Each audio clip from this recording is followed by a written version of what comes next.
Hi everyone, good evening. Is my audio and video okay?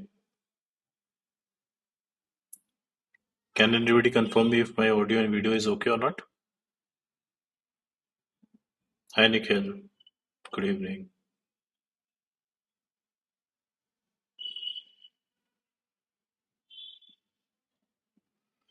Happy to see you too, Paul. Audio is okay? Awesome, awesome. Okay, so from today, we are going to create our moderate sized projects, right? This project that we are doing is a basic photography selling and buying website. Okay, so there would be a buyer, there would be a seller. Buyer has some images which seller can buy. Okay, simple enough. I wanted to take this class today because from tomorrow maybe or very soon we are going to have our first hackathons where you will be uh, you will be utilizing all of the things that you have learned so far and create something awesome, right? So this whole thing would be divided into three classes. Today, we are going to learn about authentication, authorization,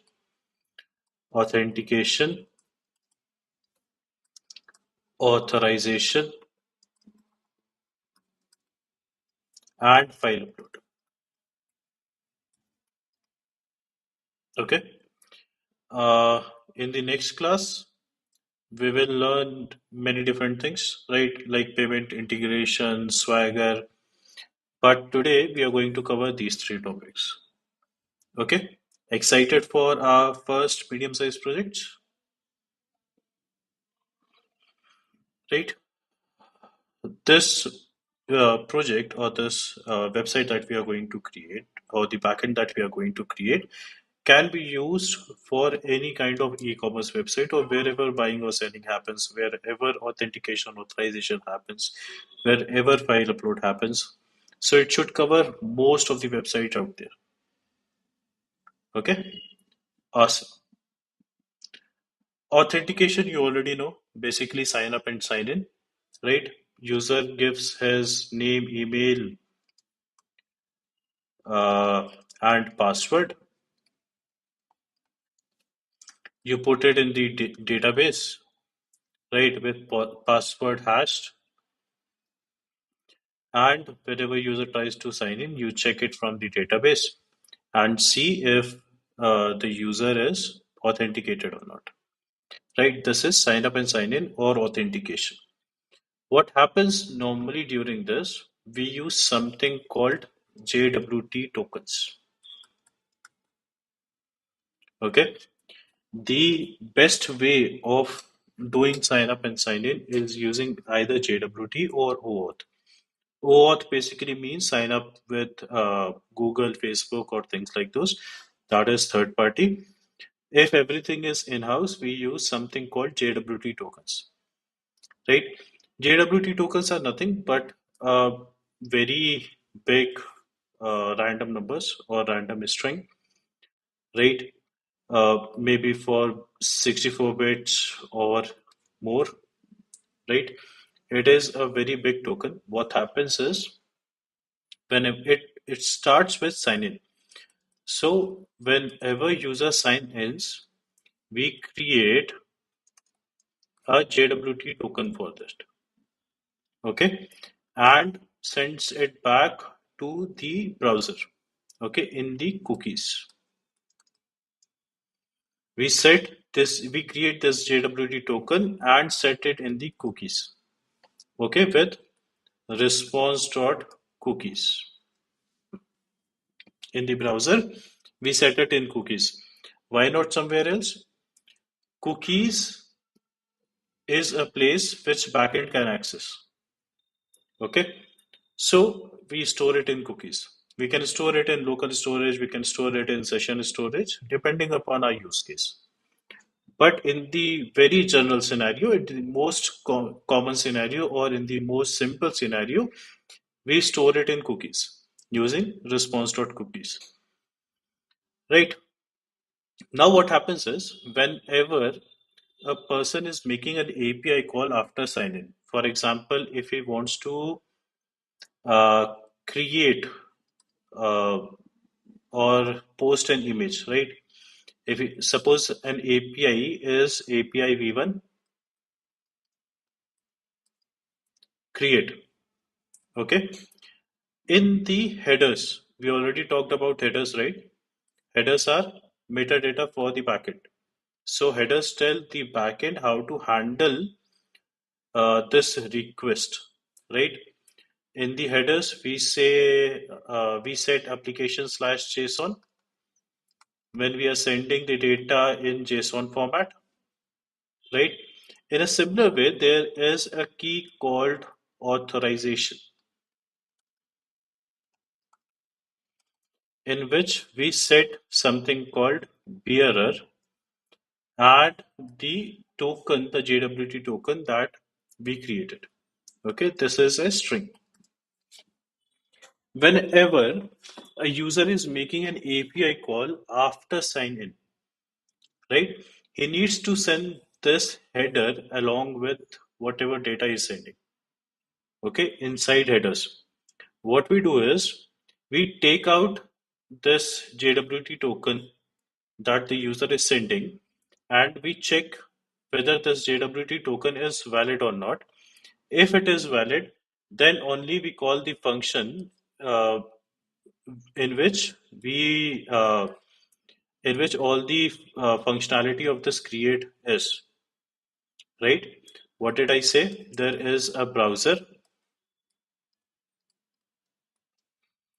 which is hitting API v1 sign in, okay, with email and password to our server. Server is creating a JWT token and sending it back to the browser inside cookies. Browser stores it in the cookies, the JWT token, and whenever it needs to make any other API call, say API v1 create, it needs to send it in headers with the key of authorization, and the value would be bearer and the token. Okay, your backend validates it first, and when it validates, then it calls the function that is in create. This flow you guys understood? Is there any doubt in this flow?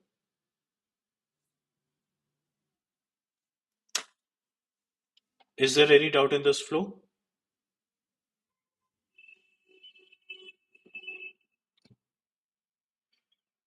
Whenever we hit sign in, your server creates a JWT token. JWT token gets stored in the cookies, and whenever there is any API call that is made, it will validate your JWT token, and once it's validated, it will call this function. Okay, all good. If I say uh, we are going to check the bearer token or the JWT token on every API call after sign in, what does that mean? Where am I going to write the function that validates the JWT token?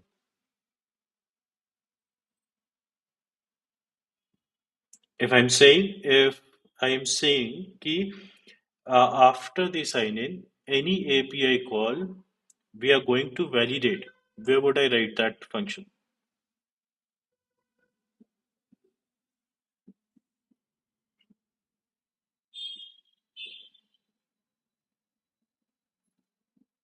We are going to write this function in middlewares.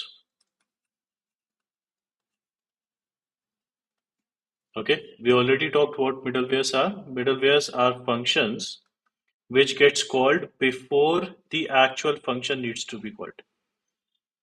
right? Middleware are function that gets called before the actual function is called. So basically, we are going to write a middleware for validation of this bearer token, right? This much we understood, right or wrong? Middleware, you understood? Why we are going to write it in middlewares? Awesome, awesome. Okay. Now this much is done. Sign up is done, sign in is done, and we have a middleware which validates the user. Now, uh, okay. Now there are two roles, buyer and seller, right? Would you give permission for buyer to upload something, right? Would you give permission for a buyer who is just there for buying purpose to upload anything on the website? No, right? That means we are going to check, we need something to check if the person is seller or not, if he is trying to upload an image, right? Our use case is very simple. There is an image which a seller is trying to sell. There would be a price attached to it. There would be a button which says buy. Okay. There is an image in which a price is attached, for example, $50, right? A, a buyer is going to click on this buy button, pay this price, get this image or the NFT, whatever, on his account. Okay, or he can download this, right? Now, there would be two rules. How would I determine or where should I write the role-based validations? That should also be in middleware, right? Because we are going to check before uploading the image, we need to check whether it is a seller only or not, right? So there are two middlewares that we need to create. One is authenticated,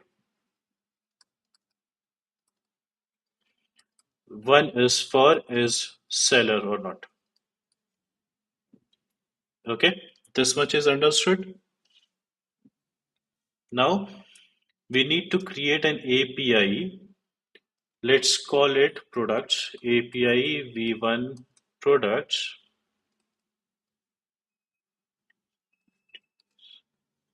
right? And let's call it create. This would be a post method where the user would say what is the price, what is the name of the item, and the image itself. Let's call it content. Okay. We need to create a post API call which will receive three things. Price, which would be of type string, not a string, it would be a number. Name, which would be of type string, and content, which would be of type file, right?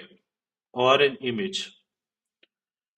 Now, this file, a user cannot upload any type of file. It should upload only images, right? Then, in this file, we need to have something which says it should be either PNG, JPG, JPEG, etc., etc., etc. We need to have this, right? We need to check the extension whether this file has PNG, JPEG, or any other file format. Then we need to have some validations on the size also, right? If he's trying to upload very, very big file, then it's not suitable, correct? Otherwise, our server would be blocked until and unless that file is completely uploaded, right? So we need to have size compulsion.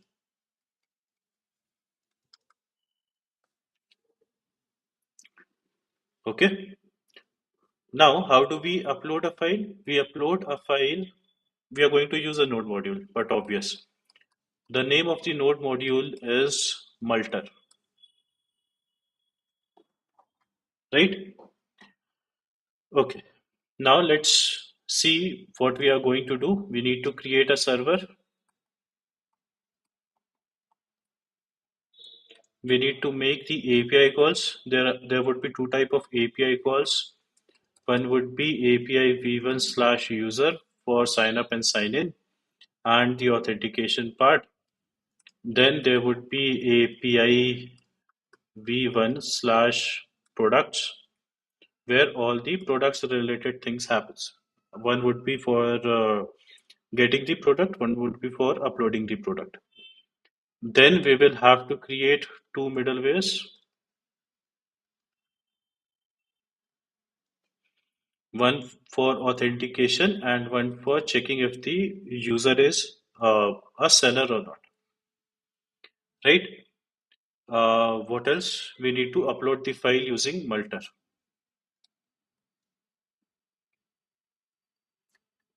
Any doubts still here? Is everything crystal clear right now?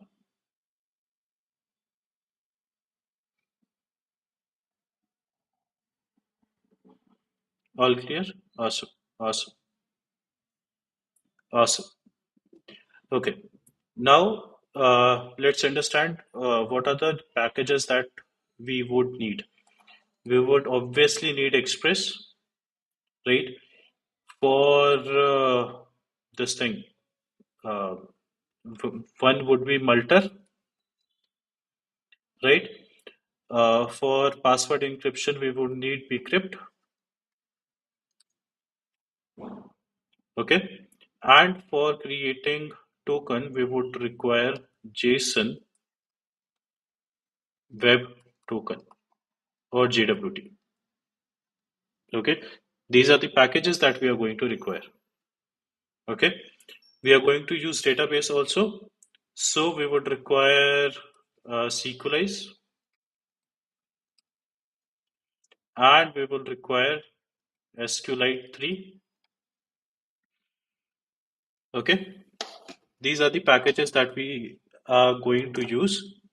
Now everything is crystal clear of what we are going to do and how we are going to do it step by step.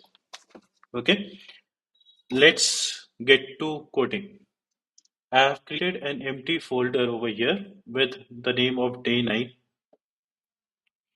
Okay, first thing what we need to do is we need to tell this folder that we are going to use Node.js. How do we do that? We say npm init. Okay. If I say -y after this, it will automatically treat every question as yes, and it will create our first package.json. Right?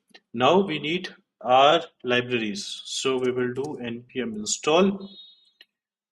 First is Express, then we need bcrypt, then we need JSON Web Token, then we need Multer, then we need Sequelize, then we need SQLite 3. Okay, let it install. By the time, let us create our index.js. In index.js, what we are going to do is we are going to set up our Express server. So let's have the Express server set up very fast. Express equal to require Express, then constant app equal to Express. We set up a port. Let the port be 1338. Okay, and let's listen to this port app.listen. The port, whenever this is done, let us say console.log. server is running, right? Then we need our middlewares, the default middlewares that we are using in every class. App.use, express.json, okay, and uh, app.use, express.static. Let us put it in content folder for today, right?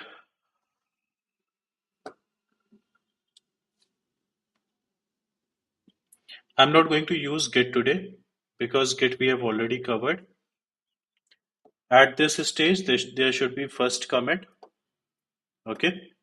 At this stage, there should be your first commit.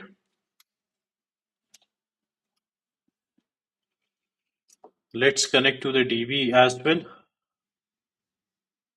Let's say we have correct DB.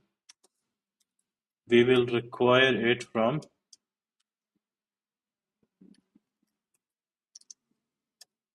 config/db. Okay. And here only, let's call this connect to DB. Okay. Let's create our connect DB over here. Did something happened?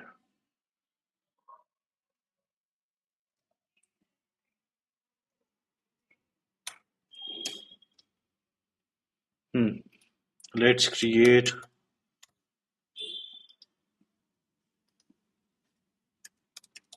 our config folder. Inside that, we will have our db.js.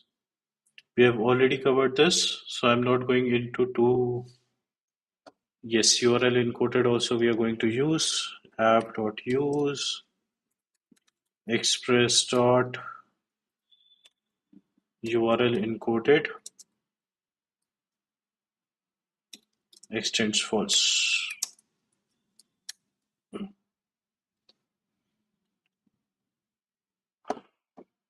I've already handled the typo in bcrypt. Thank you, Harsh.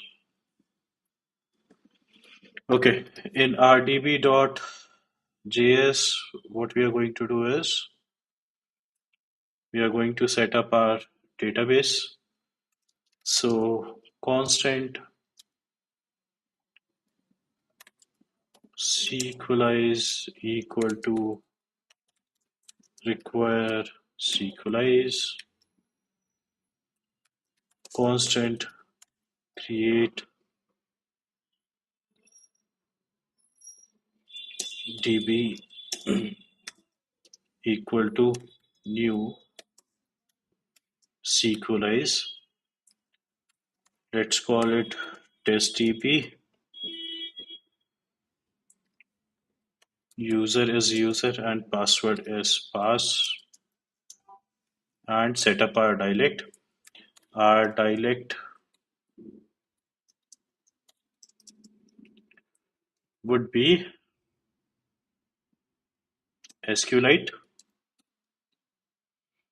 and our host would be just beside this. So config slash db dot SQLite. Okay. Let's create a function connect to db as well.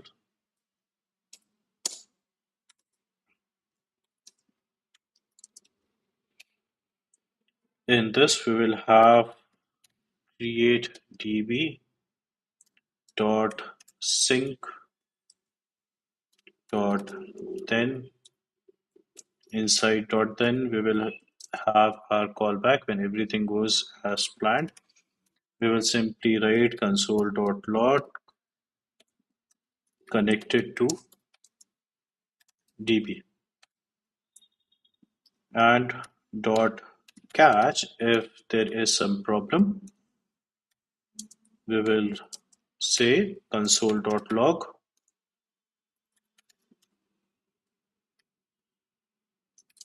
DB connection failed with the error. Okay, and export this connect DB module dot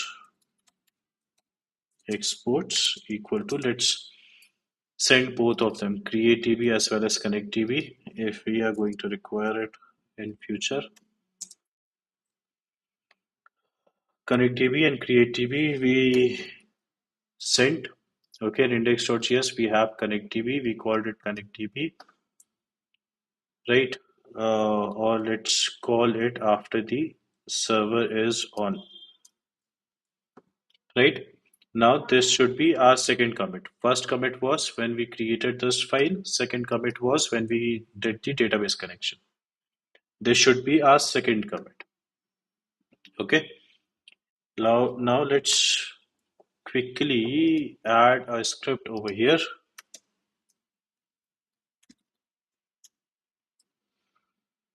Node index.js and see npm run start. Okay, everything is okay right here. Right now, server is running, debug connection is running. Okay,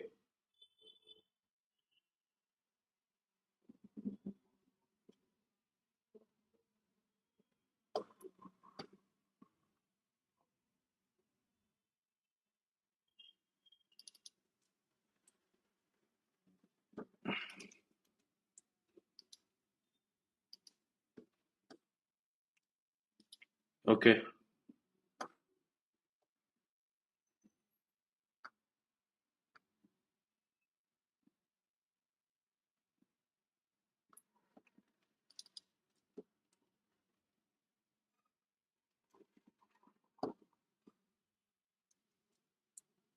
okay. My mistake.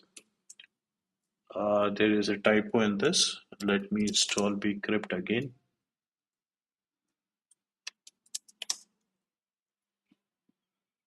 Thank you, Harsh, for noticing that out. Okay, we have our bcrypt installed. Now, two commits we already made.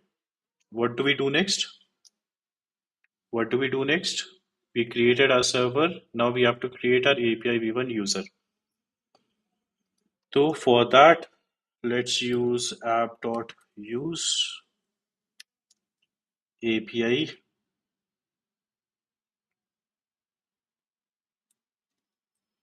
slash API slash v1 slash user, and let's call it, let's create different routes folder, and inside that we will have user.js.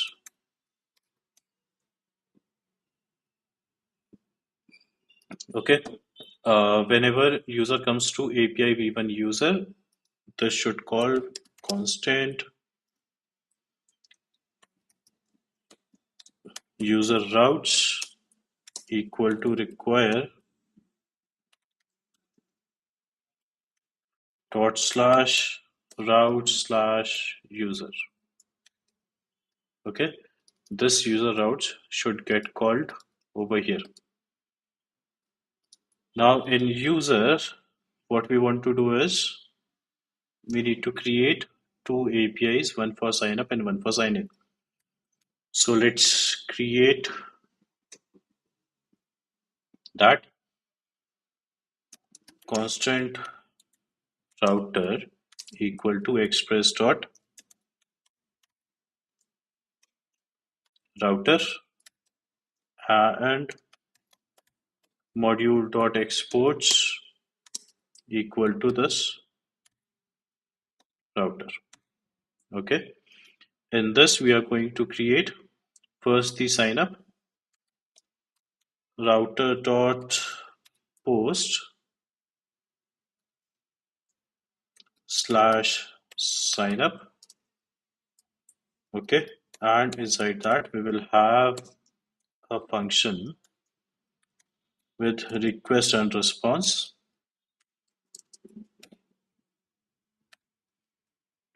Cool. All good. All good. We should also validate these things. So let's have some validations. We have already covered this. Validate name, validate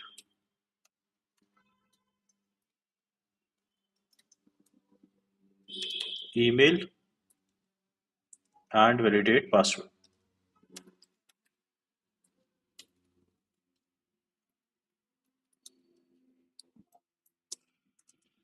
We will write it inside our, let's put it in utils slash validators. Okay, let's create a new folder called utils. Inside that, let's create a file called validators.js.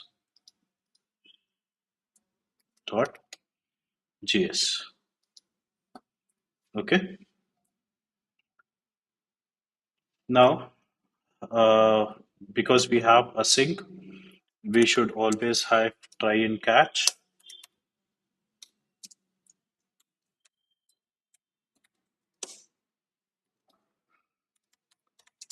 Return response dot status 500 dot send whatever the error we have. Okay, in this we will have few things: name, email, password, and whether a person is seller or not. Okay, to make it simple, in the sign up itself, I'm going to ask whether a person is seller or not. We will get it in request.body, right? Now, we first need to check whether we have an existing user, correct? So, we will write existing user equal to await. Before this, we need to create our user, right? So let's create our user table. We will write it in models. Inside that, we will have our user model. In user model, we will simply create our table. So data types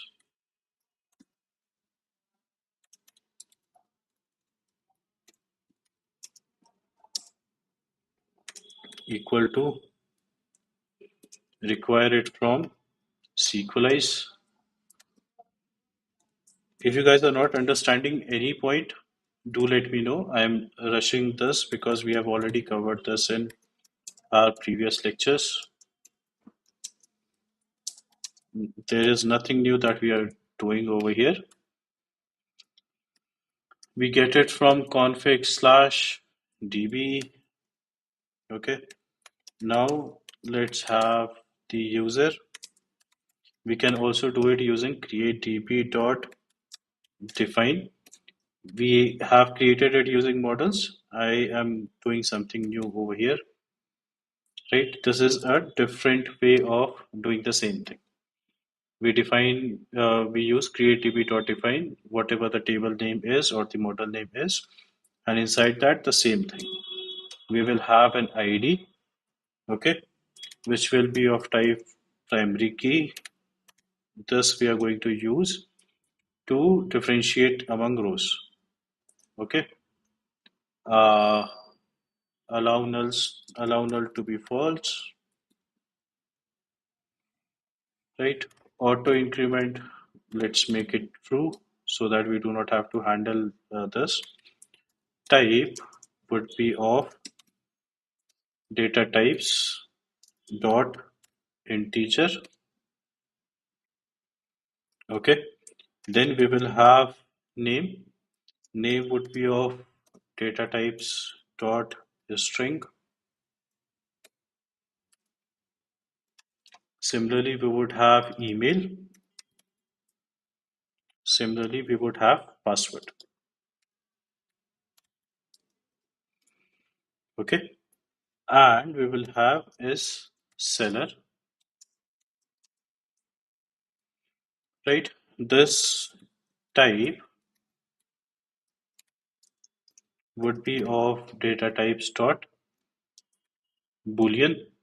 Okay, whether this is true or false, and we would have a default value of false. Okay.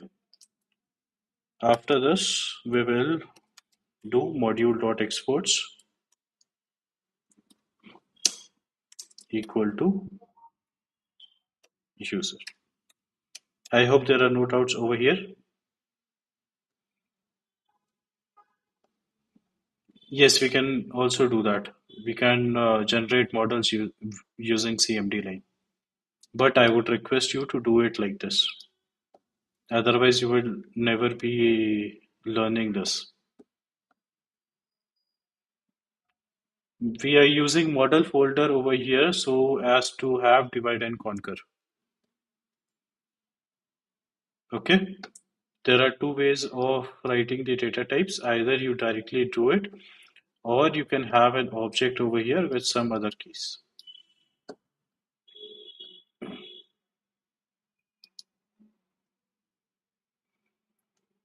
See, we are not going to create a very enterprise application at this moment. Okay. I also know that buyer can also lie as a seller and put this true. I'm just trying to give you a concept. Okay. Let us import our user over here.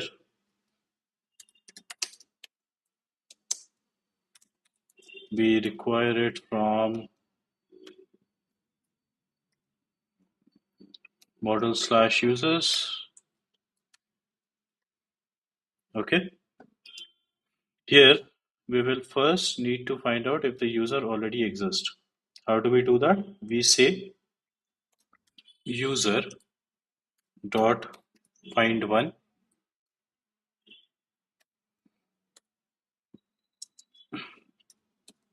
where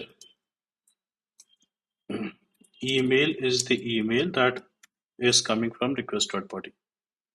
Okay, if the user already exists, it will find it in the database and return it back.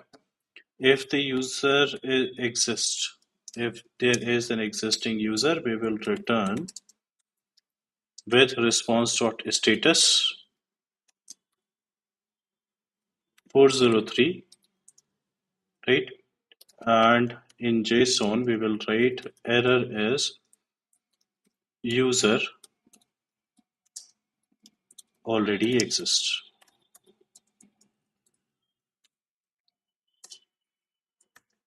Cool. Now, if your validate name fails with whatever name we are getting, we will simply return response.status 400 with name validation fails. You should write a very exact messages over here. For the time being, just to show you, I am writing a general message over here. But you should be very, very precise in writing what is the exact error. Okay. Similarly, validate email with the email,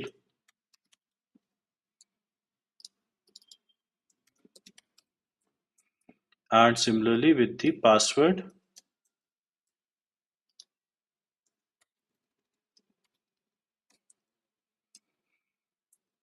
the password.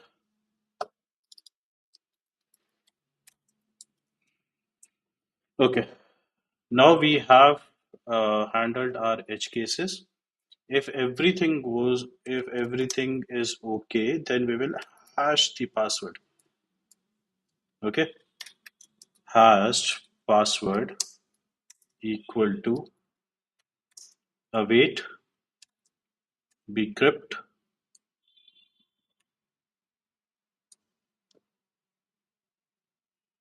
Let me copy bcrypt from here.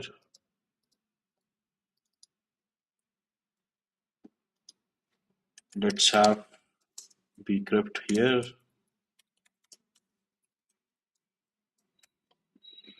Okay, we will use bcrypt dot hash. Okay, the password, and you can also set some salts. Salt basically means that before and after padding, right? So you can also have salt or rounds as 10. That is not required, but you can also have it using salt or rounds equal to 10, something like that. Okay,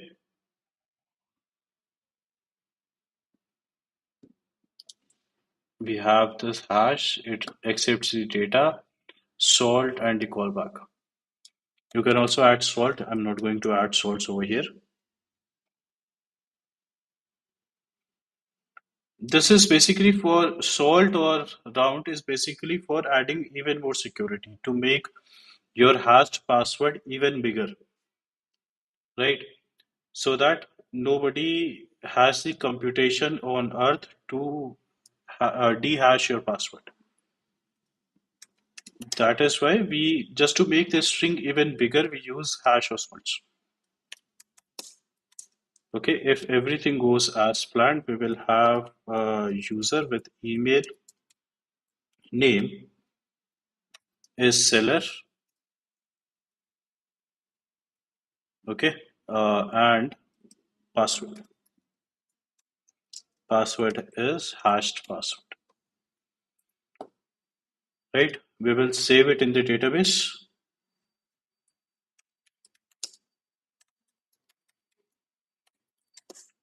Created user equal to await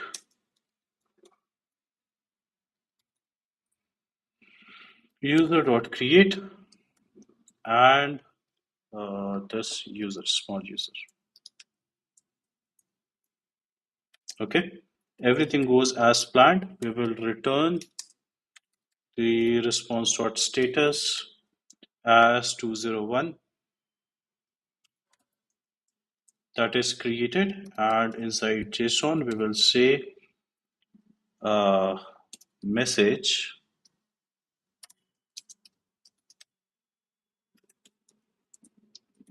welcome. Okay, understood?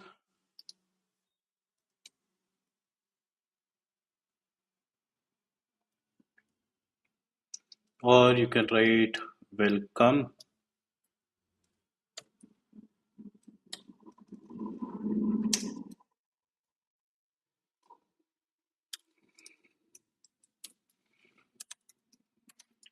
created user dot name. Right, this will be your third commit. Now let's quickly test if signup is working as expected or not. We will do npm start, npm run start. Right, the server is running, connected to database. The port is 1338 as of 1338.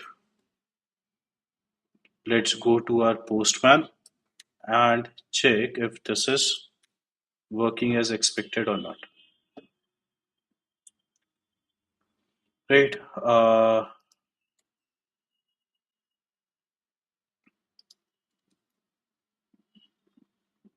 we have our name, email, password is seller as true. We are going to do sign up.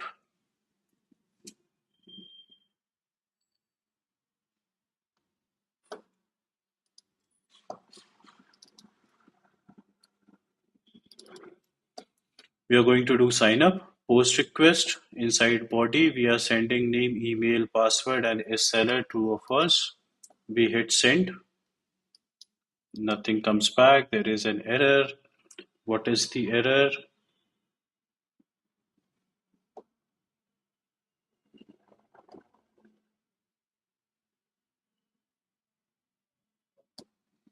Okay. My mistake. I have not created these validation files. Let us create these validations as well. This should be inside utils, validators. Let me just copy paste the validators from somewhere. Give me 1 second.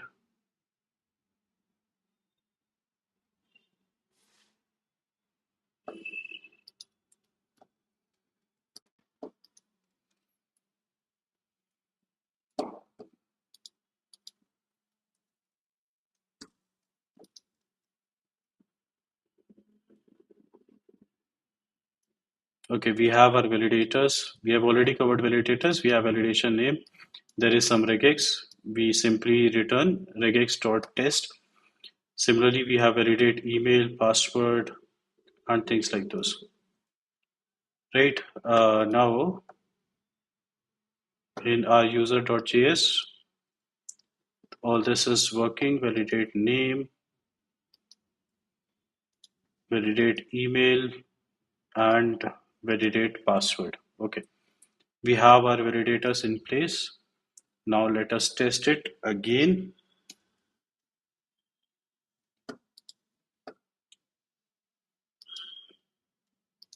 Some error occurred again.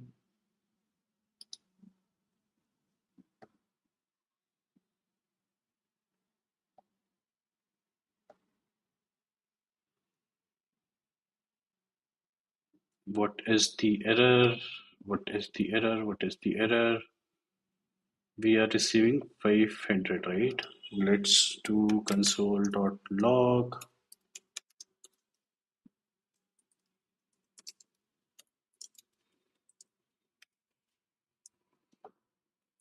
Let us restart the server and hit again. Data insert argument required. Okay, okay. bcrypt.hash.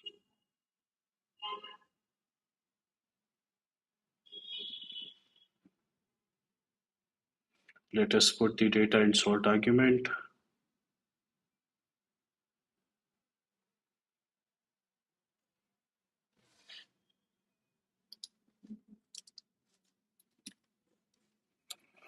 Salt or rounds equal to 10.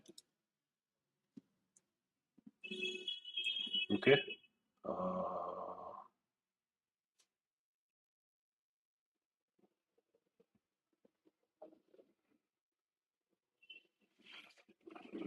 Let me go to this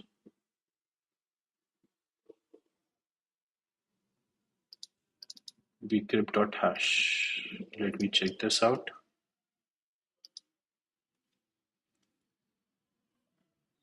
We have salt rounds.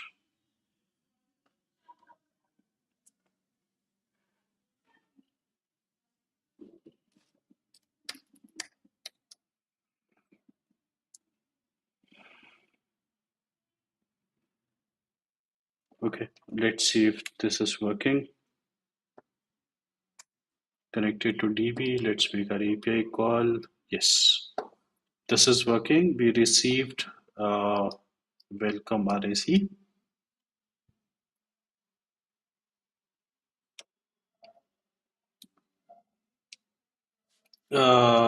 If we include password with some conditions, we will include it in validators.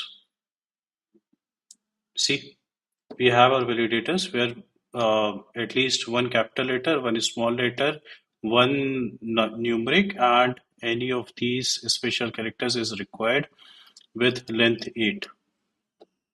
Okay, Avinash? Haven't said minimum length inside our scheme and validators. Also, don't check for empty. You can do that, Sandeep. You can do that.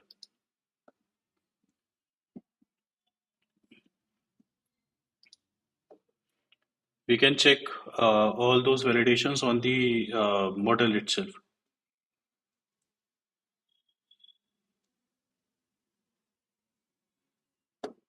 Yeah, this 10 would also work. See that this is a parameter. This 10 would also work.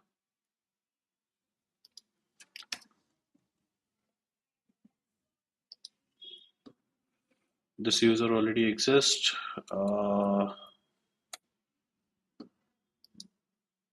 Okay. See, this only 10 also worked. Right? I have just defined whatever the variable that I'm setting.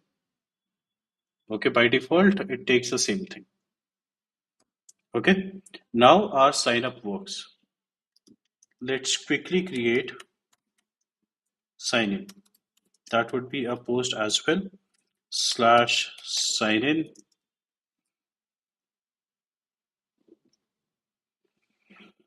Right? A sync request and response. Again, try. See how useful was this try and catch. When I got the error, I simply put a console log over here and I exactly understood what the error was.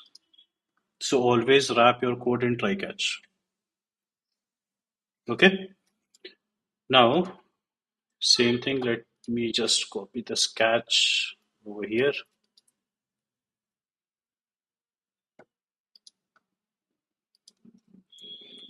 Okay.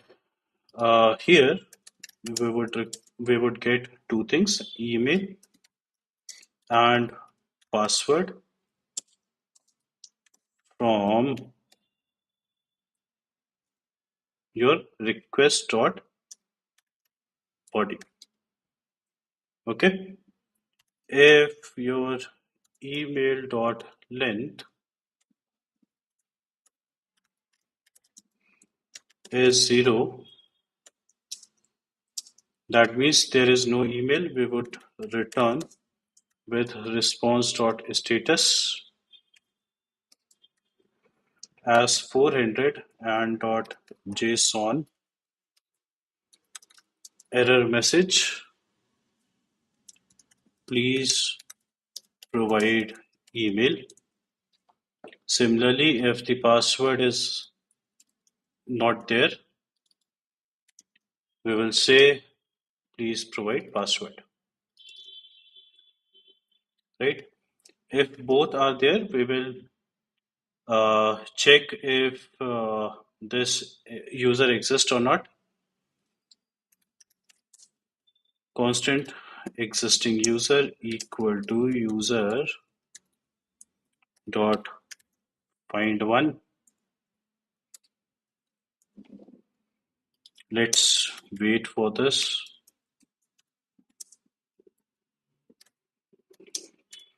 Where email is the email that is coming from request.body.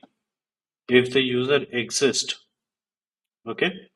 If the user does not exist, we would say response.status 404 user not found.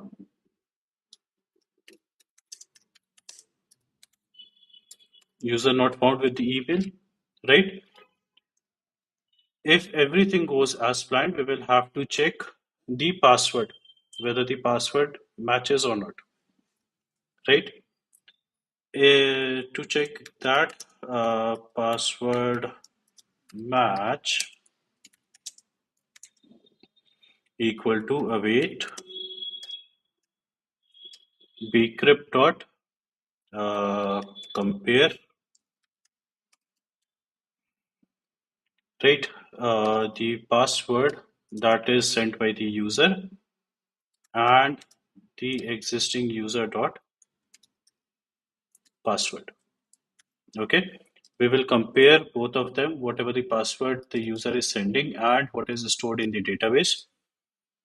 We will check that, right? If the password is not matched, if the password is not matched, we will return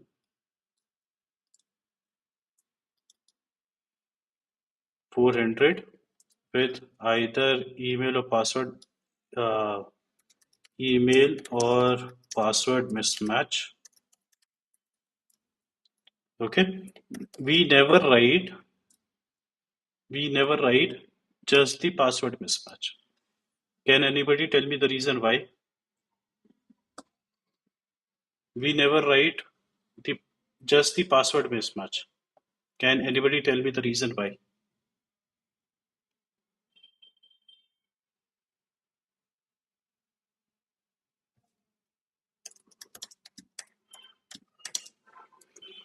If everything goes as planned, we will have the user with ID coming from is existing user.id, right? We will create our bearer token.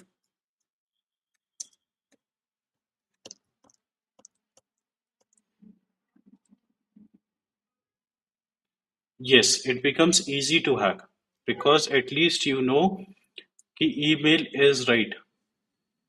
If I'm going to confuse the hacker that okay, either both of the email or password could be wrong, it would be more difficult for him or her to get a match. Then he will try for different emails, he will try for different passwords. If I specifically say that, okay, just the password mismatched, he will have the same email with different types of password. Okay, we will require JWT over here. So let's have JWT from JSON Web Token.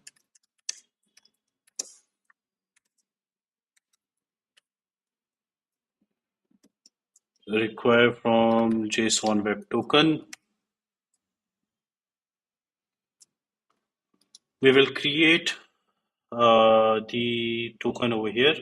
So for that, we will require JWT dot sign, right?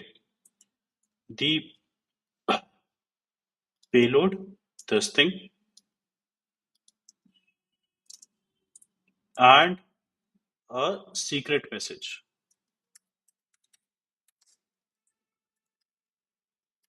Okay, this should be also the same thing. What Salt and Rounds were doing, the secret message also does the same thing. Okay, and we set the expiry.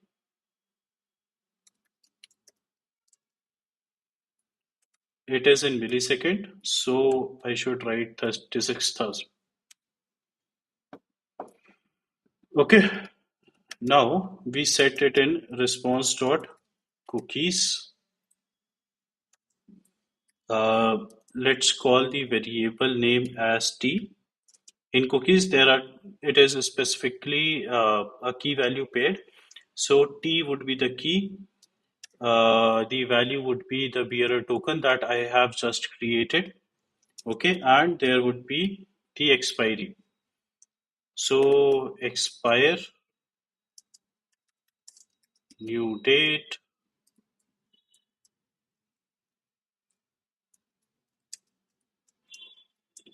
plus any value, whatever, whenever you want to expire it.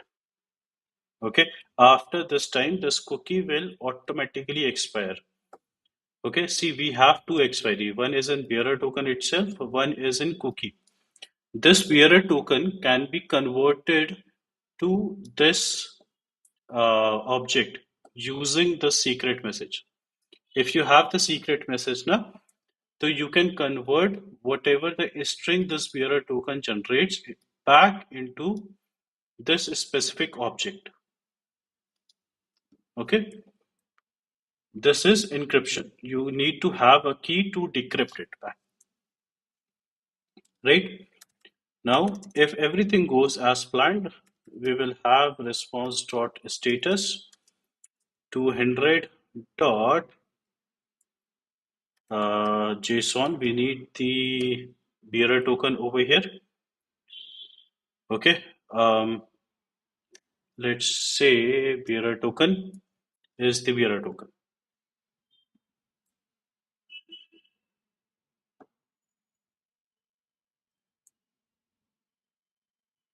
Okay. Any doubt till here? See, I don't think so. There would be any doubt till here. We already covered this. We will compare the password. If the password did not match, we will say email or password mismatched.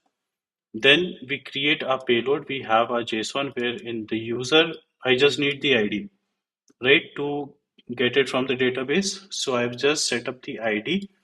I have created a JWT token out of it using jwt.sign and a secret message. If you have this secret message, you can convert it back to this specific object, right? I set it in cookies using response.cookies. There is an expiry for that cookies and an expiry for bearer token. If everything goes as planned, we will send response.status 200 with the bearer token. Okay, let's quickly check if our sign-in is also working. So we have the email and password over here. Let's convert it into sign-in and hit it. An internal server error occurred. Let's see what happened. Console.log.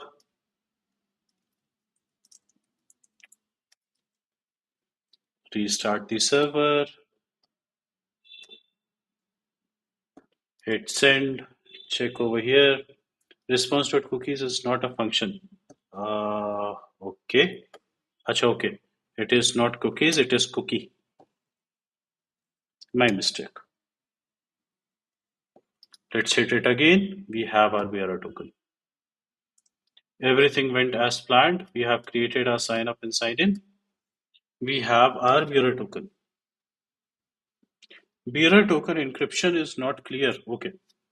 So you see this token, right? You see this gibberish string, a big gibberish string, right? What happens is I have created an object over here, user ID, existing user.id. This I want to convert into a string, right? Substring that not anybody can decode until and unless they have my secret message. Okay, for that we require jwt.sync. It converts this object into this string, right, using the secret message. If I have the secret message, I can convert this string back to this object. Okay. Now with every API call, browser will send me this bearer token, which is present in its cookies. Okay, with a key of T. With every API call, I need this bearer token to validate whether this user exists in our database or not. Right? Are there any doubts? Let's quickly create sign out as well.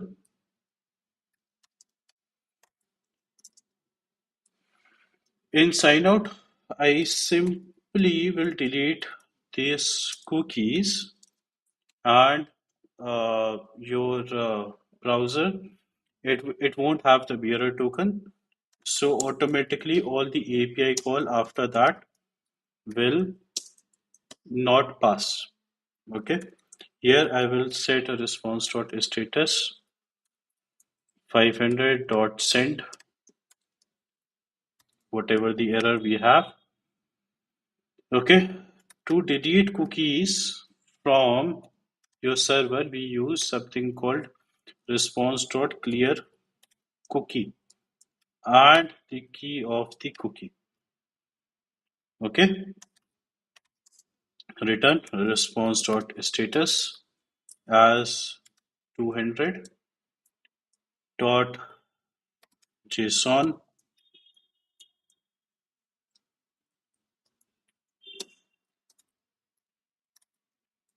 message as cookie deleted. Cool. On sign out, you just need to delete the cookie. If you have stored this bearer token or some other things in your database, you need to delete them as well and delete cookies and send it response.status 200. Okay.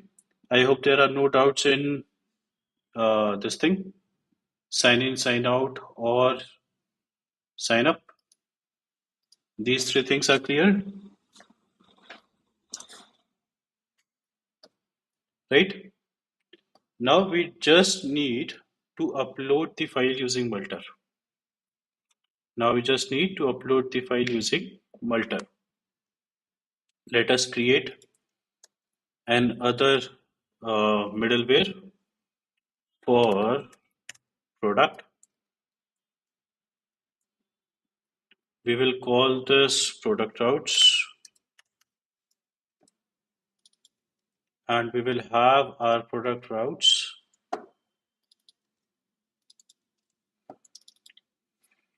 inside product. Okay, let's create product.js. Again, same thing. We first need express and router, and we will do module dot exports equal to router. Okay, now let us create our products API. For this, we will require only one route, router dot post. Okay, say slash create. Right, we will have request and response. Now we need to check whether the user is authenticated or not and the user is seller or not before calling this function. Correct? That is what we discussed. This is our next step. We need to create two middlewares to check whether the user is authenticated as well as whether he is a seller or not. Right?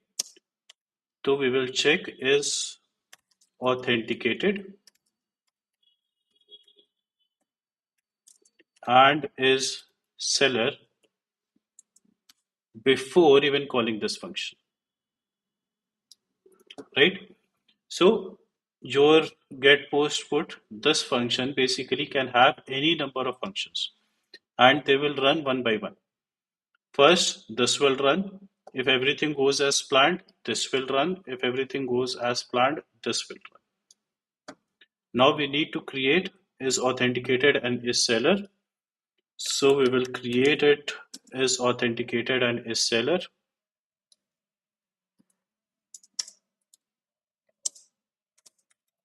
Inside, again, divide and conquer. Inside, let's create middlewares folder.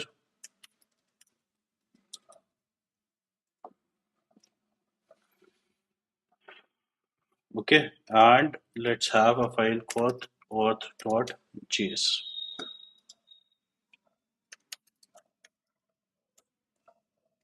Middlewares slash auth.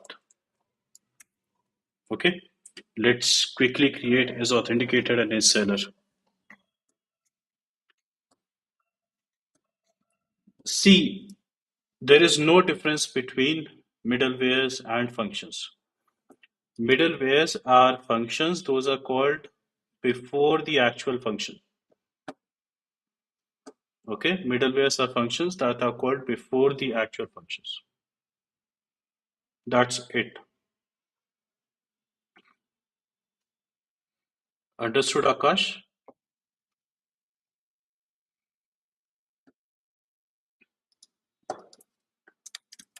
Let's create is authenticated and is seller. So is authenticated is a function. Let's create a function. This will also have request and response, right? And this will have a next named parameter. Okay. Before also, when we were using user, we used to have this function, right? This function can also be called as middleware, correct or not? Yes, we do not need any data. That is why it is a get function. See, this function can also be called as a middleware or not? Yes, because there are no functions afterwards. So this also can be called as a middleware function. This function always had two things, request and response. So in middleware also we would have request and response, true or not? I am just moving this function into a different file, true? So it will also have request and response and it will also have next. Next basically means whenever we call this function, it will go to the next middleware. That's it. It will call the next function. That is the only uh, purpose of next.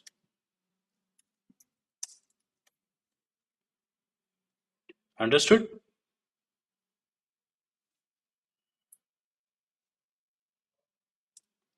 We will return response dot status 500 dot send the error. Yes, yes, yes. You can write anything over here. These three are just the variable names. Doesn't matter the name. Okay, I can call it A, B, and C. It does not matter.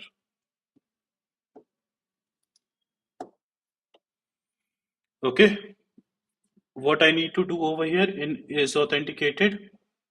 I need to get firstly the authorization token in the headers. Yes, we have already learned that.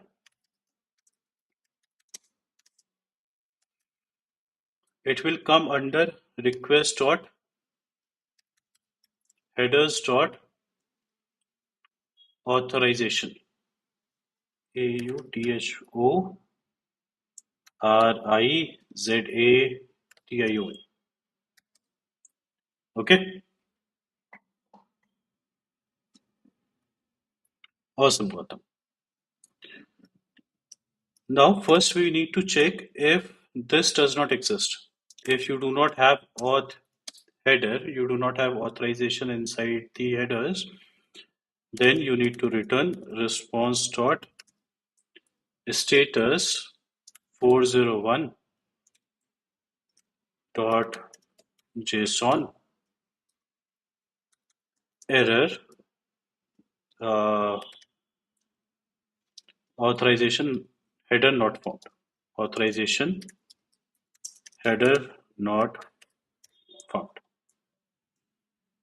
Okay. If we have this, if we have this, then we need to check. This will come as bearer space. This will come as bearer space the token, right? We need to get the token out of it. We need to get the token out of it. So what we will do is for getting the token out of it,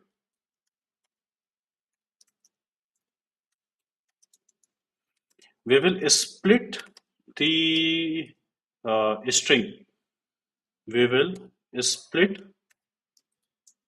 the string and get the afterwards value. So with a space we divided it into two parts. One is the bearer and one is the token. So it will look something like this. After the splitting, it will look something like this. Okay, and we need the token. So we have written the first over here, right?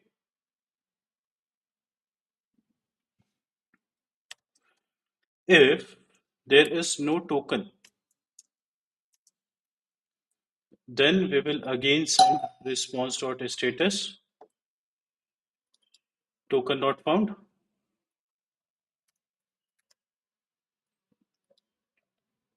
Correct? Now, if everything goes as planned, we need to decode this. So to decode, we need jwt.verify. We need to have a function. Let's have jwt over here. Jwt equal to require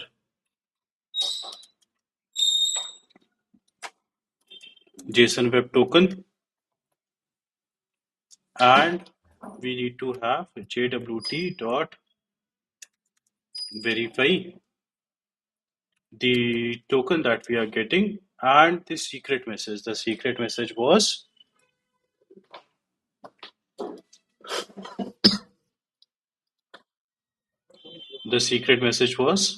secret message. Okay. We need to verify whether this token is okay or not. Okay. This will give you the object back, right? This will give you this object, right? Sorry. Now we need to get the user. One second, guys.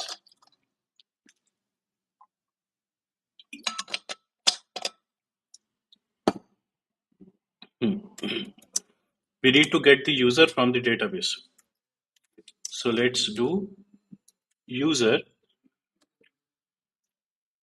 dot find one,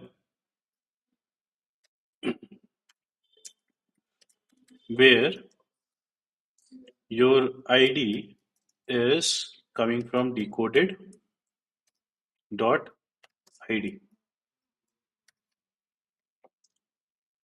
Okay, this will give you the exact user. This decoded will have the will be converted back to this object user.id, right? So we will have to have decoded.user.id. Now we will make we will find it in database, right? And we will in acha, one more thing.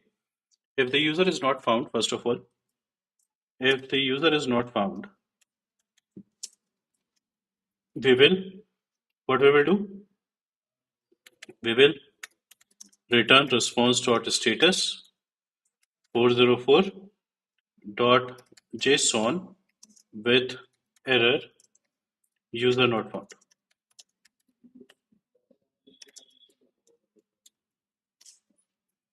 Okay. Now, have you guys noticed one thing? Have you guys noticed one thing? If I'm writing this middleware with is authenticated, we will have request, response, and next. Correct? If I am writing is seller, then also I will have the same thing, request, response, and next. Correct or not? I will have request, response, and next, whatever I'm getting it over here, right? See, request is not of any use. Next is not of any use. Next, I am just going to uh, use to call this function after this. But this response, since I'm not sending any response, if everything is okay, is authenticated, I will call next in place of response, right? So I can extend this response to be used over here or not.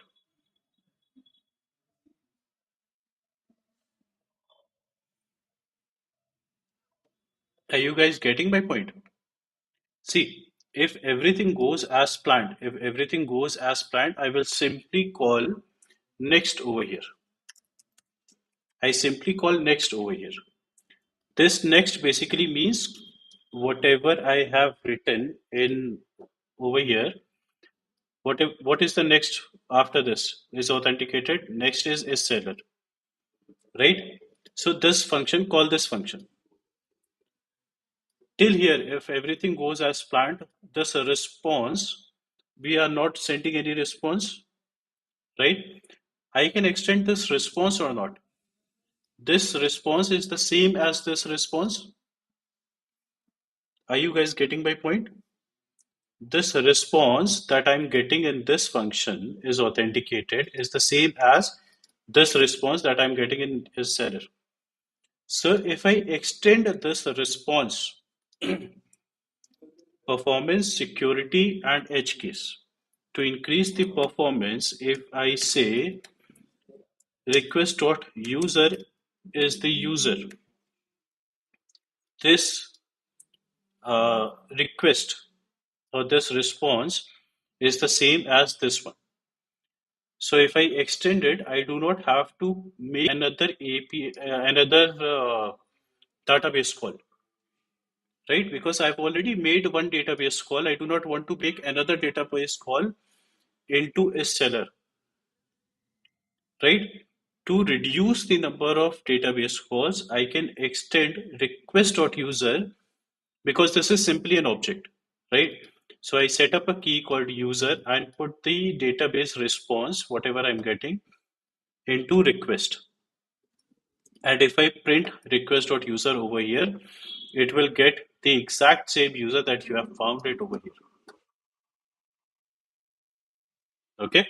So we will take care of the performance over here. OP, understood? Sandeep says, I have one doubt. Do we decode it or generate the token again on the backend and then verify the request? We decode it. We decode it using the secret uh, string that we have. OP? Okay. Awesome. Is authenticated, we have completed. Is authenticated, we have completed. What we have done is we get authorization from headers. If we do not find it, we say that authorization header not found. We then split the bearer and token. We get the token from here. If we do not find the token, we send token not found. If we found the token, we say jwt.verify the token and the secret message. You will get the object with which you have created this token. Okay. We get the ID from this decoded object and find it in the user table. We find the user. If the user is not found, we will set user not found and we will extend request.user as the user. If everything goes as planned, we will call the next middleware. Cool. I hope there are no doubts still here. Which line is extending? See this line. Any object, if you want to extend any object, say you have an empty object. Say you have an empty object, right? Constant a equal to an empty object. If you want to extend this, you simply write a dot uh, anything, right? A dot anything equal to 1, 2, 3. So this a now becomes something like this. This is how we extend an object, right? The same thing I've done it over here in line number 27.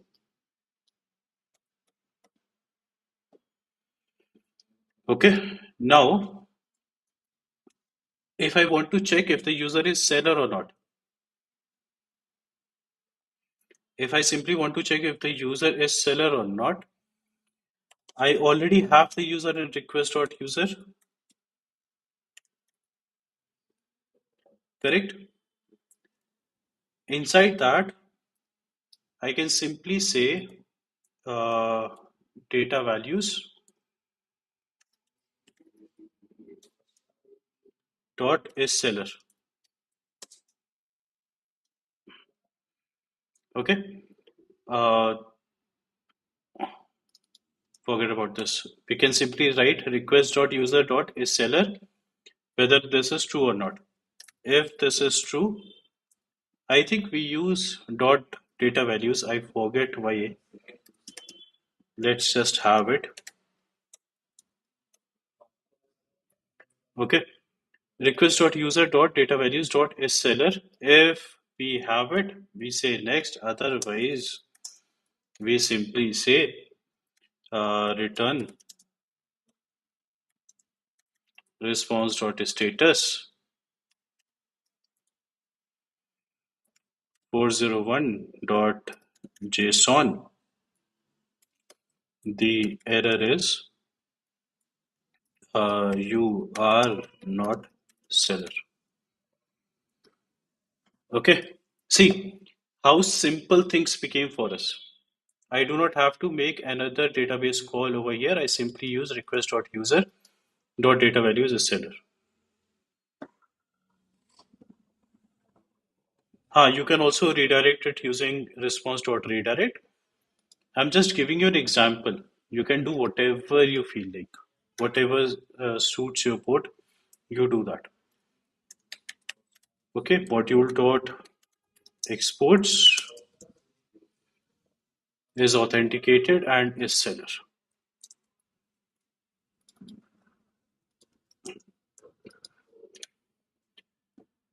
in product. Now is authenticated and is seller. If you want to use just one, just use one. Right. Now these functions you have already created. Okay. In any of the API call, if you write these functions, it will treat it as middleware. If everything goes as planned, if this next gets called, it will go to this function. Okay. I should wait over here for 1 minute if there are any doubts. I hope there are no doubts. Everything is crystal clear.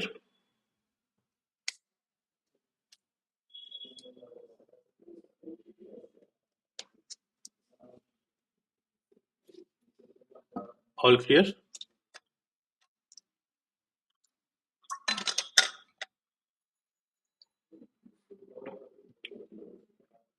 Okay. Awesome. Awesome. Awesome. Now, we need to upload a file. We need to upload a file. Do we upload a file over here or do we create a new file? Do we write all the logic related to upload over here or do we create a new file?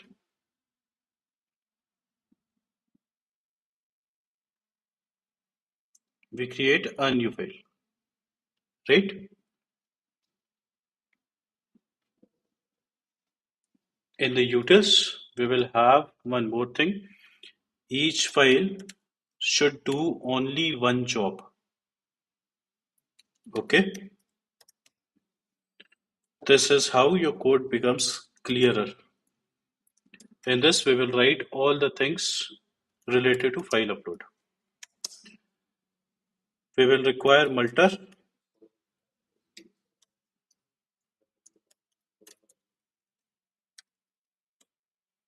Okay? And we are going to require path.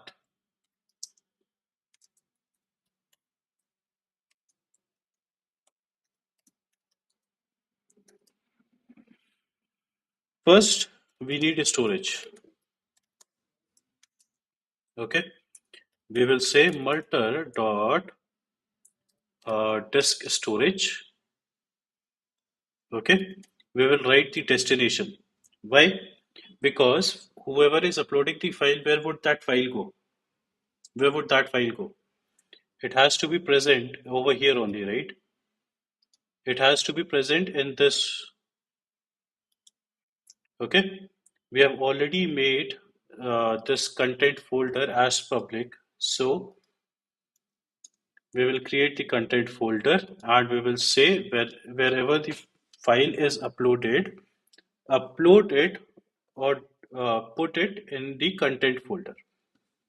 Okay, so we will write the destination.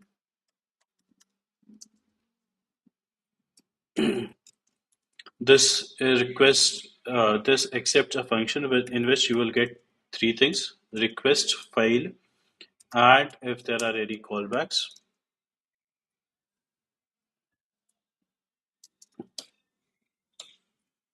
Okay. Simply, you need to call this callback with null. First one is for errors. The next one is where you want to put the file. Okay. There are no errors, so I will simply write null, and the folder in which I want to put all the files is content. Okay. Now, say me and you both are uploading two different images but with the same file name. That will create an issue, right? If suppose I am posting an image of nft1.png and you're also posting nft1.png, but those are two different files. But because they have the same name, it will create an issue over here. It will say the file already exists. To handle that, we will convert the file name into something, uh, some other name. Okay, just like we use tokens and everything, we will convert the file name to handle this specific scenario. Performance, security, edge cases. Always remember. Okay, there are no errors. The file name should be date dot now plus path dot extend name file dot original name.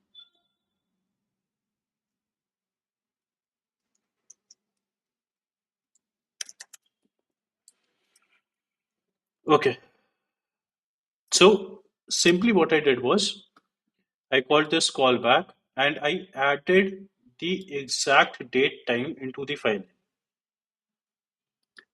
Okay, me and you cannot upload the same file at the same time. That is not possible. At least 1 millisecond difference would be there. So simply by adding date.now, I have created a unique file names every time, right? Now we need to check for extensions. So we will have upload equal to multer, right? The storage would be the above one. Okay. We will need to have limits. The file size, uh, the file size, this is an object. File size should be maximum this. Okay. This is around 10 MBs. The file filter. In file filter, it has a function which accepts again three things: request, file, and callback.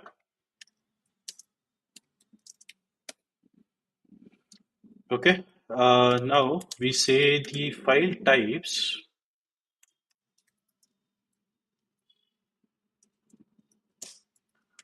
should be either JPG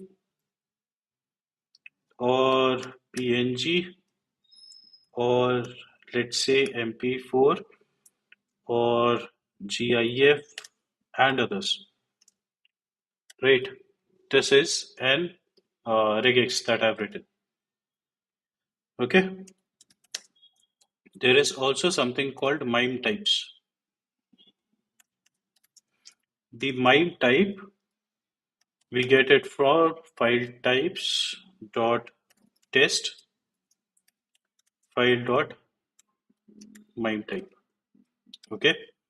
Here we are testing the file should be of the extension of JPG, PNG, MP4 or GIF. Right? For images, we call it as MIME type. Okay. And the extension name should be file types dot test path dot ext name file dot original name. Okay, here we are checking the extension. This is how we check the extension of the exact thing. Limit in bytes, yes. Okay, if your MIME type and your extension type both are okay, then we return the callback with no error, and uh, it can go next with true. Okay. If suppose something went wrong, we are returning if everything goes okay, right? If both of them is not satisfied, then we will call the callback with give proper, yeah, just have only images supported.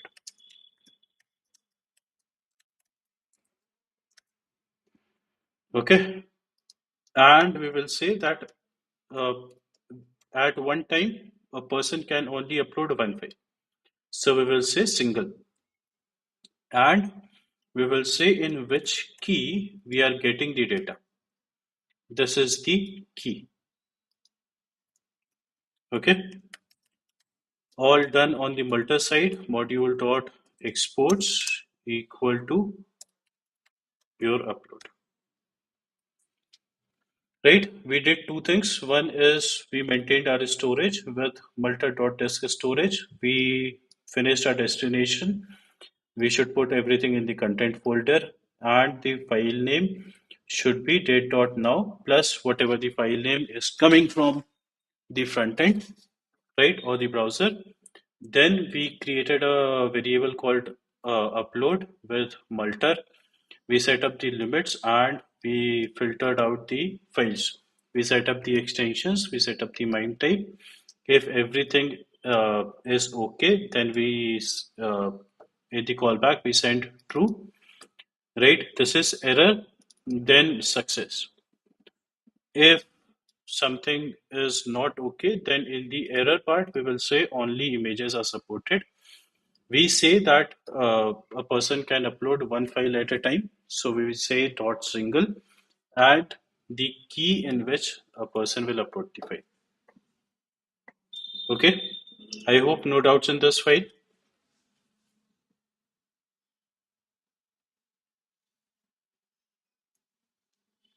Yes. Yes, Sandeep. Okay. We basically need this multer function. We basically need this multer function with some parameters, just like we created models. The storage we set above, limit file type, etc. Awesome. Now, coming back to our products API, Let's get this constant upload equal to require dot slash, where did we put it? Utils slash file upload. Okay, we have our upload. We have already covered all the use cases over there. So we will simply call this function upload. Okay, we will pass the request, the response, and if there are some errors, we had the callback in the last, right? See, request, response, and the callback at the last. Callback is basically for errors. So we will have the errors over here, and we will handle all the errors here. If there is an error, we will return. If there is an error, that is, we have set it over here in the callback, here, null and true. If there is an error, it will come over here. Okay, when we are calling this function. Now, if there is an error, response.status 500 dot send the error, right? Let's console the error also over here, just in case.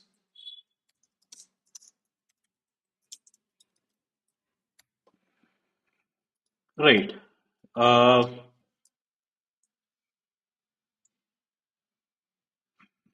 Now, we will have three things. One is the file, one is the name, and the third is the price. So we will have three things.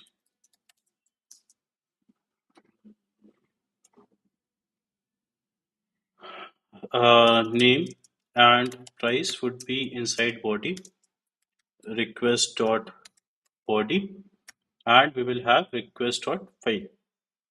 Okay, in which our file would come.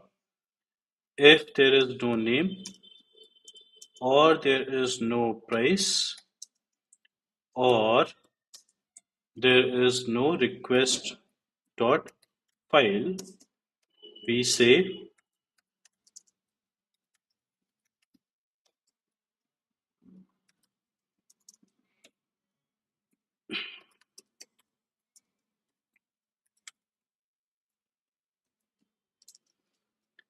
we require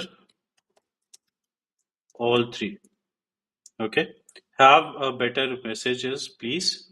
For the time being, I'm writing something over here, but please have a better messages. Right now, if your price is not a number, how do we check that?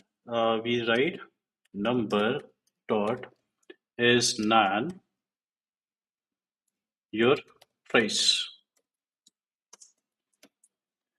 We will return the price should be a number.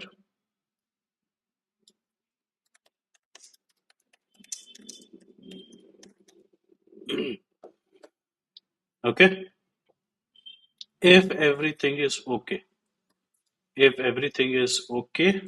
we will have our product in which we will have our name, we will have our price, right?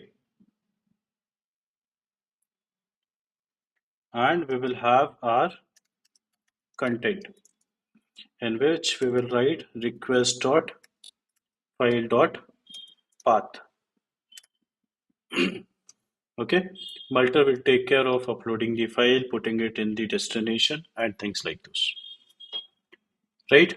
In the last, we just have to save this in the database using product.save. Right? For the time being, I am just simply returning this file, response.status. Everything is hunky dory, everything is good, everything is okay. The status is okay, and this is the product details.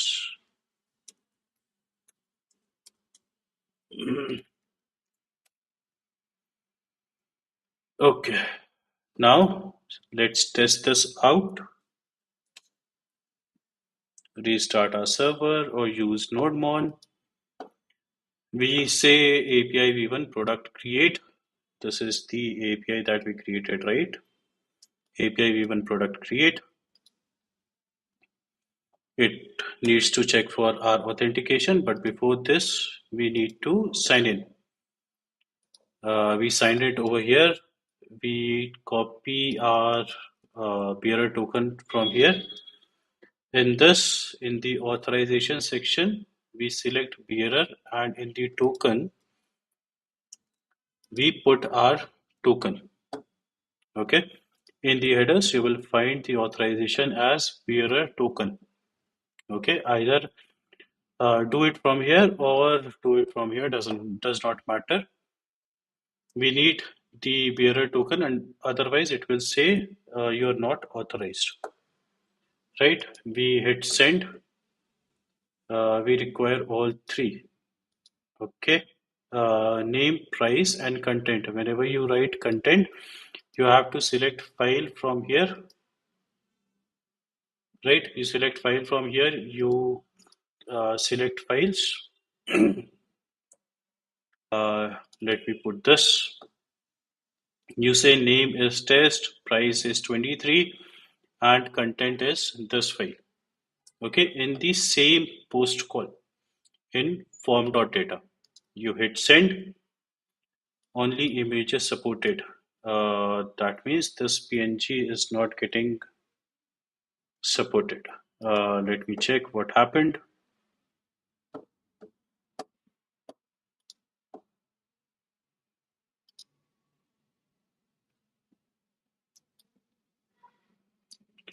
Let me copy the extensions from somewhere. Let me paste it over here.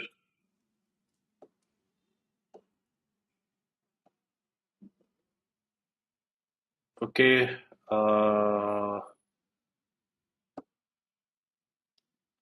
MIME type and extension type.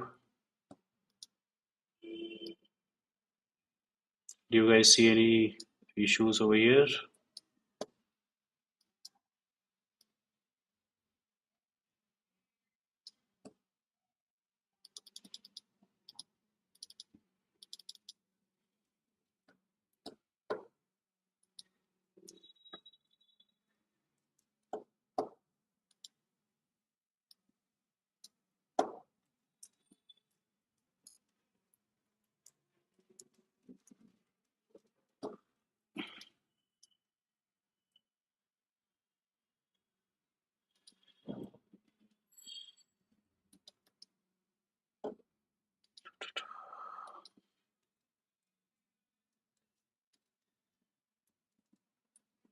Test MIME type file dot original name. Okay, let's try one more time. Let us hit send. Only images supported.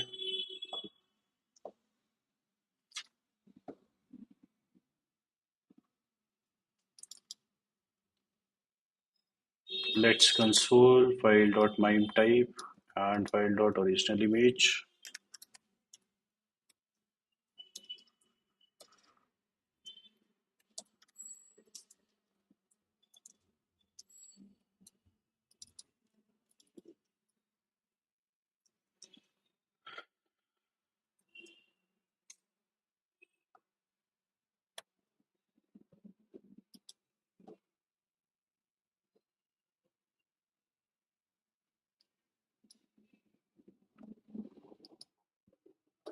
Okay, let's comment this out. Simply see in file dot original name, we are getting the this thing dot png. You simply have to check in file dot original image whether these exist or not. Okay. For the time being, I'm commenting this out.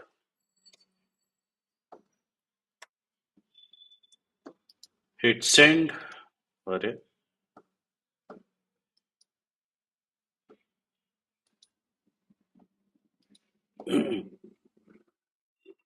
Only images supported. Okay, okay, okay. Everything is fine, so I have to send this call back.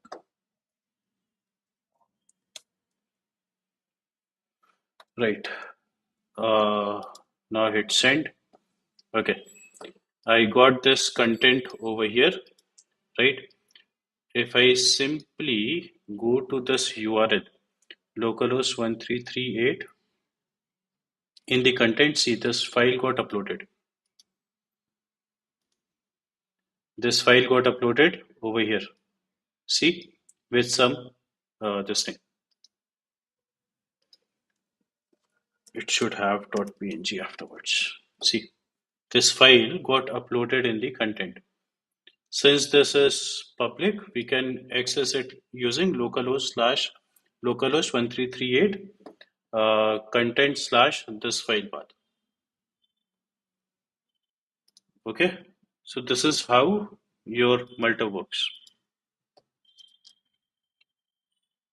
I hope there are no doubts. Can we call name, price, validation before uploading? Yes, yes, of course.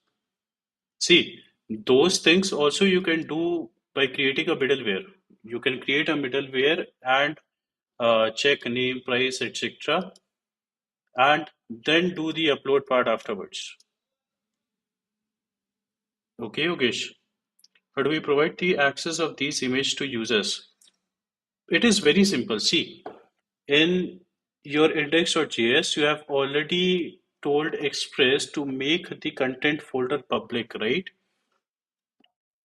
In our previous classes, what we were doing, we have created a folder called public inside which all the index.html were public, right? There are two ways. One is either you can create an API and send it using response.send file. That is one way, that is a better way. Because in that case, you can use is authenticated middleware in that, right? So you can basically create a get call router dot get slash get file. Okay, and use is authenticated as the middleware and request response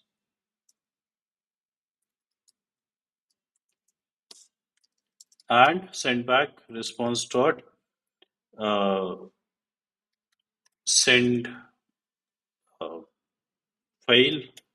uh, I'm forgetting whatever this is, right? And send the file. In this case, you will see the authentication already happening. Or if that is public, you can simply go to localhost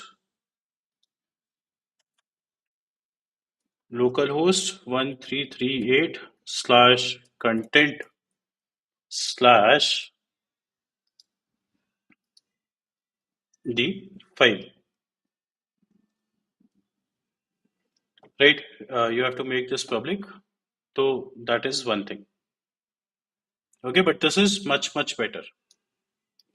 When we are going to deal with buyers, we will create this route. Okay.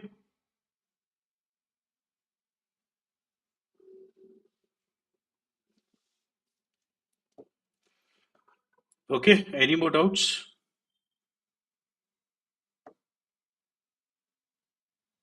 Uploading with Multer is very easy. Simply create a file with call this Multer function. Put in the storage limits, file filter, right? And give it a callback. The first one is the error, the second one is the success. If you want to have only single file uploaded, you say single and the key. See, inside this, I used content as a key and the file as the value. In the same post call, I have the values, name, price, and I have the file. I get this file in request.file. I get this file in request.file, right? And I get the other two values in request.body. Okay, awesome. Today's class was lengthy, but I think you have learned a lot today. We have created a mini project basically. The first part of this was done, right? We have two more classes to complete this project. It will include making payments using Stripe and doing the documentation using Swagger. Okay, this was all for today's class. I will meet you in the Mahasabha BC. Peace.